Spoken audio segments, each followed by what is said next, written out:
Привет, меня зовут Саша Акимов, и сегодня мы поговорим с вами про цвет, который выдают камеры Canon разных лет. Я всегда достаточно высоко оценивал тот цвет, который камеры Canon выдают по умолчанию, то есть, с полностью автоматическими настройками, с автоматическим балансом белого, то есть, ты вот щелкнул, и прям сразу из камеры у тебя готовый нормальный, более-менее снимок. И такой подход Color Science мне, конечно же, нравится, потому что, действительно лучше, когда ты сразу из камеры получаешь уже приятный результат, который можно, немного доработать, и, в принципе, уже он готов, все, просто подавать можно, чем сидеть часами, ковыряться, мучиться с хуевым цветом, даже если у тебя очень гибкую картинку камера выдает. И, естественно, я не говорю про то, что цвет из камер Canon какой-нибудь, допустим, реалистичный или еще что-то подобное. Нет, конечно же, как и камеры любых других производителей, Canon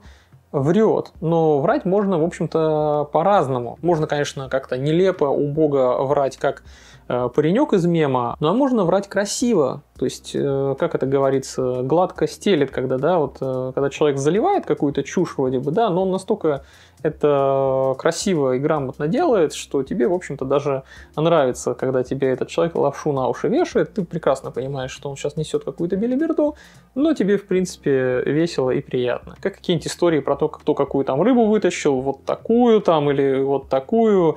В общем, как мужики за гаражами другу травят, байки, короче. Так вот и Canon умеет грамотно так приукрасить картинку так, чтобы она, в общем-то, понравилась более-менее каждому человеку, и так, чтобы она не вызывала вот этими приукрашиваниями чрезмерными какими-то, допустим, отторжения. И к тому же в начале нулевых, когда, собственно, стартовала наша текущая цифровая вот эта эра, где люди, профессиональные фотографы и вообще, да и любители фотографы, не очень-то охотно мигрировали с пленки на цифровые, собственно, камеры. Тут многие производители прибегали к тому, чтобы действительно прям постараться очень сильно над Color Science и сделать так, чтобы у тебя прям сразу из камеры было красиво, и ты не ебался часами в каком-нибудь фоторедакторе, потому что, на пленке ты ставил пленку, какую-то определенную, и ты прекрасно знал, какой тебя ждет результат, какие там будут цвета, примерно ты представлял условно, то есть там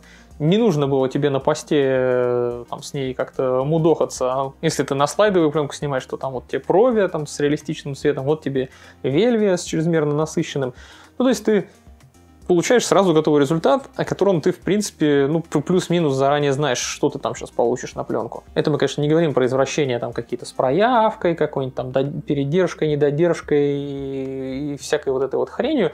Мы просто говорим про такой casual вариант съемки. И поэтому как раз вот в нулевые очень сильно старались многие производители сделать так, чтобы у них получилась такая с пленочным вайбом немножечко картинка, и там получался такой ожидаемый результат без каких-то, знаете ли, сильных косяков. Может быть, поэтому я как раз очень люблю, и у меня большое количество самых разных зеркалок с 6-мегапиксельной CCD матрицей от Sony, типа Minolta, Nikon, Pentax.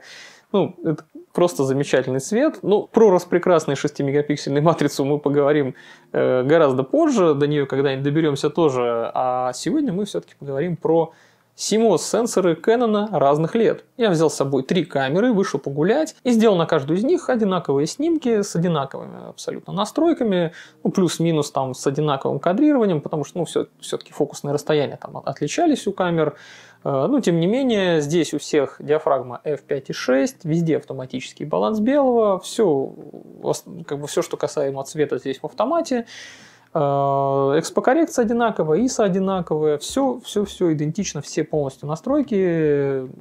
Единственное, что замер все-таки у них немножко по-разному работал, поэтому мне пришлось потом на посте поправить немного, собственно, экспозицию картинок, по свету и по теням их немножко поднастроить, но именно все, что относится к цвету, никаких изменений я там не вносил при проявке. Скажу коротко про 3 камеры, которые я взял с собой. На 2 из них уже на канале есть обзор у меня. Первая камера самая старая, это Canon EOS 5D Classic, ну то есть первый пятак, и у него матрица с жирным пикселем на 12,7 мегапикселей. Вторая камера 2012 года G1X, и он как бы, ну, премиальный компакт на 12 мегапикселов, матрица 1,5 дюйма у него. И третья камера это EOS M6 из ныне мертвой системы, конечно, их с EFM байонетом, на которую я недавно обзор сделал, которой я довольно долго пользовался, на 24 мегапикселя, она с APS-C форматом матрицы. Ну, для начала я сфоткал великолепные кусты.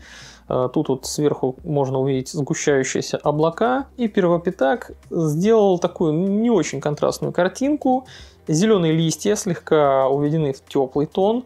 И вот красные фрагменты здания тоже слегка сдвинуты в сторону рыжего, наверное, а не мадженты, как можно было бы предположить. Небо при этом серое, именно серое, такое прям темно-серое. А не знаете ли, как бывает иногда на убогих тупых смартфонах, когда они тебе серое небо подкрашивают синевой, как айфончик любит, но чуть меньше этим пиксель, конечно, тоже грешит, но реже. На G1X зелень листвы, пожалуй, оказалось реалистичнее. Цвет красных прямоугольников на здании более такой, ну, настоящий. Ну, я в реальности все-таки картинку эту глазами видел, так что могу судить. Небо же уже чуть-чуть цианом подкрашено. У М6 небо темнее и насыщеннее, а листва не такая теплая, как у 5D, но и не такая холодная, как у G1X. Что-то вот такое посередине. Теперь посмотрим на фото ягодок среди мокрой листвы.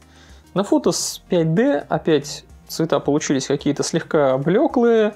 Как по мне, то, в общем-то, приятно приглушенные скорее. Листочки увело в синеву, очень уж такую ненатуральную, но с цветом ягод очень хорошо сочетаемо. На G1X тоже произошел сдвиг в синеву, но в тенях еще и маджента стала себя проявлять. А цвет стал так ощутимо насыщеннее, но тоже, в принципе, симпатично. А вот М6 сделал все сильно теплее, отчего картинка, ну, не то чтобы потеряла, конечно, очарование, но стала не такой продуманной, что ли, по цветам. Ну и когда принялся фоткать флору, тут уже трудно остановиться, но мне все же интересно отличие при передаче зеленого. И опять первый пятак делает не контрастно, с мягким уходом в тепло всей картинки в целом, именно что слегка, без перегибов.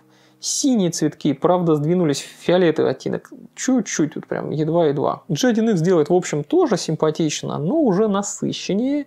И цвета похожи на прошлый пример. М6 же сделал в этот раз наиболее реалистичную и сбалансированную картинку. Цветки именно синие. И листва похожа на реальную, какая она была в жизни. Ну и последняя картиночка, где много зелени. Деревья, которые треплет ветер, и при этом вышло солнце, но облака еще не рассосались в дальней части небосвода. 5D хорошо передает теплоту солнечных лучей, небо отлично так вот мрачненьким таким смотрится, желтая стена сзади именно желтая. G1X допустил ошибку и сделал сцену холоднее, чем она была, прям видно сильно это, а желтый цвет слегка увело в зелень. Небо вышло слишком кислотно. А вот М6 опять хорошо сбалансировал. Тут нет какого-то перегиба в тепло или холод. Цвета и приятные, и выглядят так, как и ожидаешь от них, ну, вот в такой, собственно, сцене. А теперь кадр с яркими цветами. Они прямо такие хорошие, насыщенные у 5D. Красный цвет слегка так нежненько подвинут в сторону оранжевого тона. Но это едва заметно. G1X сделал цвета более ядреные, так что лепестки аж визуально как-то слипаются, но в остальном не так уж ужасно. М6 ощутимо сдвинул тон цветов в синий, при этом с температурой всего остального кадра он не ошибся. Парочка кадров у нас будет урбанистичных. Стройка, парковки многоярусной, кран и небо. Серый бетон на 5D достаточно серый, а небо нежно-голубое. G1X опять сделал все холоднее, чем надо. Ну, не сильно, в общем-то, поправимо, но все же проступил на бетоне вот здесь циан. М6, пожалуй, отлично справился, и небо в порядке, и бетон не грешит паразитными оттенками. Так, теперь великолепные новостройки. на первой пятаке. Небо опять кайфово смотрится, но серо-белый дом все-таки стал отдавать желто-зеленым каким-то немножко оттенком. G1X же циана опять метнул на белые части, и небо получилось, ну, слишком синим, ядреным каким-то. M6 опять справился хорошо, и небо не кислое, и здания все вполне себе нормального цвета. Ну и самое последнее фото в этом сравнении с цветочком лилии.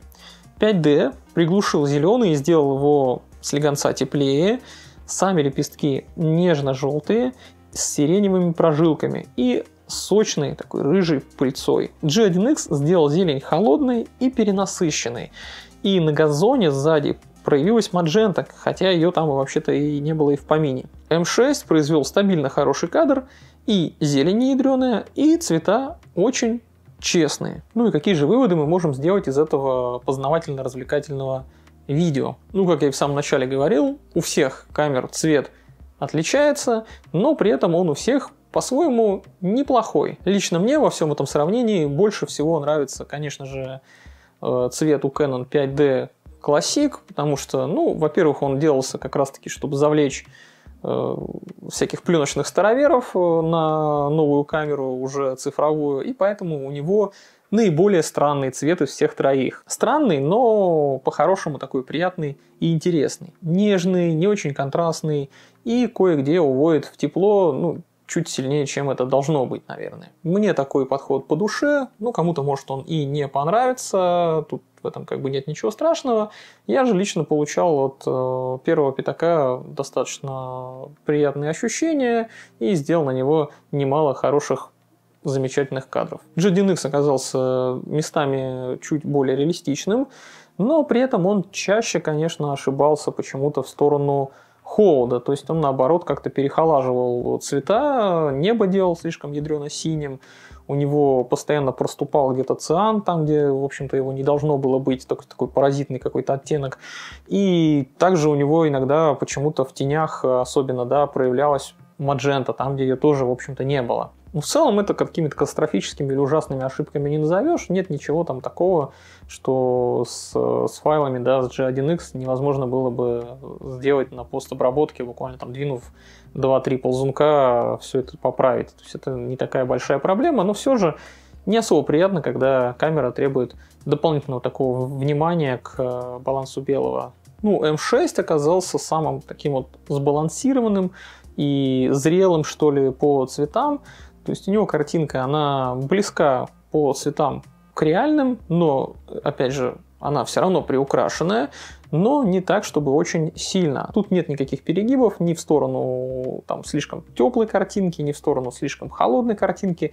То есть камера как будто бы, ну, понимает более-менее, что у тебя в сцене происходит. Конечно, вряд ли это так и есть, но просто так настроены переменные у RAW и автоматического баланса белого на Canon. Такой вот у него Color Science у современного Canon относительно, да, ну, камера 2016 года. То есть, в принципе, можно сказать, актуальная. И действительно хорошо очень настроена вся автоматика. Автоматический баланс белого, практически каких-то ошибок не допускает. Ну, наверное, за все время я там примерно год использовал эту камеру. Ну, у меня, может, пара-тройка кадров было с нее не очень удачными. Не знаю, что-то там она тупанула. А в остальном прям все очень хорошо. Если вам такие сравнения интересны, то пишите в комментариях. Я могу, в принципе, сделать еще пару-тройку роликов подобного вот рода. Мне лично было довольно любопытно узнать, как отличается Color Science на камерах у Canon разных лет. Ну и какая-то, знаете, динамику немножко, да, проследить. У себя как-то в голове немножко проанализировать, где, в какую сторону они каким образом двигались там, ну, с точки зрения цветов, я имею в виду. Не забывайте также о лайках, подписке, не забывайте подписываться на мой телеграм-канал. Также можно поддержать меня. Все ссылки важные в описании. Всем хороших снимков и до новых встреч!